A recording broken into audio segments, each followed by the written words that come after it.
আসসালামু আলাইকুম বন্ধুরা, আজ আমি রান্না করব পাঁচমিশালি সবজি নিরামিষ চচ্চড়ি। এখানে বেগুন, পুঁইশাকের ডাঁটা, কচুরমুখী, মিষ্টি কুমড়া, ঝিঙে আমি লম্বালম্বি করে চিকন করে কেটে নিয়েছি এবং এগুলো পরিষ্কার পানি দিয়ে ভালো করে ধুয়ে নিয়েছি।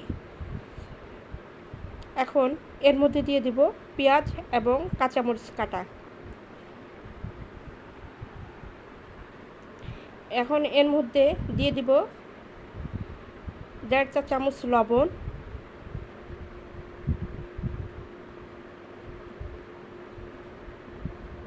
2 টেবিল চা চামচ ধনিয়ার গুঁড়া, 1 টেবিল চা চামচ হলুদের গুঁড়া।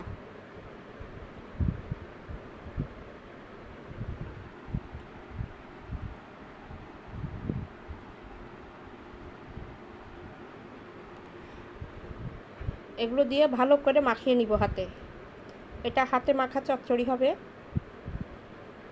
আমি যেভাবে রান্না করছি আপনারাও ঠিক এভাবে বিভিন্ন রকম সবজি দিয়ে হাতে মাখা চচ্চড়ি করবেন, দেখবেন অবশ্যই খেতে ভালো লাগবে।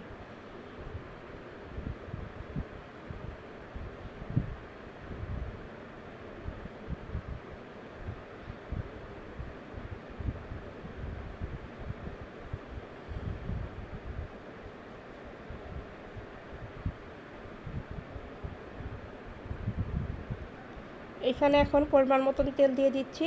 তেলটা আপনাদের পছন্দ অনুযায়ী দিবেন। তেলটা দিয়ে আরও কিছু সময় এটা মাখিয়ে নিতে হবে।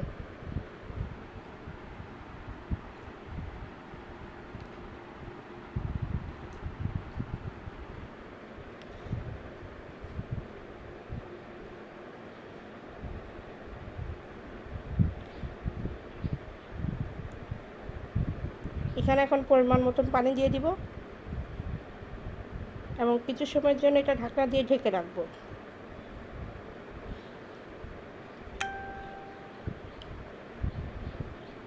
কিছু সময় পরে ঢাকনাটা তুলে নিচ্ছি।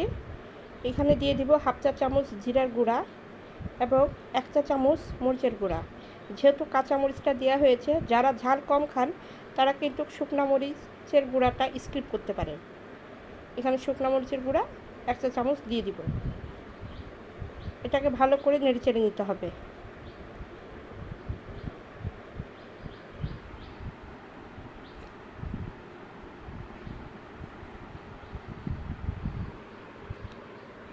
কিছু সময়ের জন্য একটু ঢাকনা দিয়ে ঢেকে রাখবো।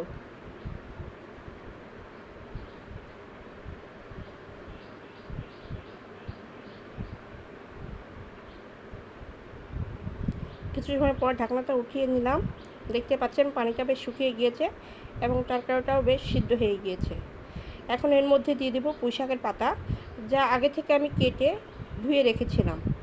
এগুলো উপরে দিয়ে দিব।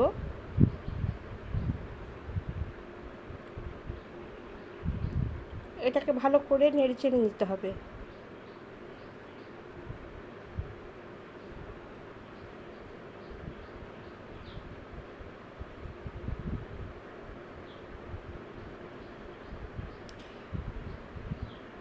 আমার এই রান্নাটা যদি আপনাদের ভালো লেগে থাকে অবশ্যই লাইক, কমেন্ট এবং শেয়ার করবেন এবং চ্যানেলটা যদি সাবস্ক্রাইব করা না থাকে সাবস্ক্রাইব করে দেবেন। আর যারা সাবস্ক্রাইব করেছেন তাদেরকে অসংখ্য ধন্যবাদ। দেখতেই পাচ্ছেন বন্ধুরা, তরকারিটা বেশ হয়ে আসছে।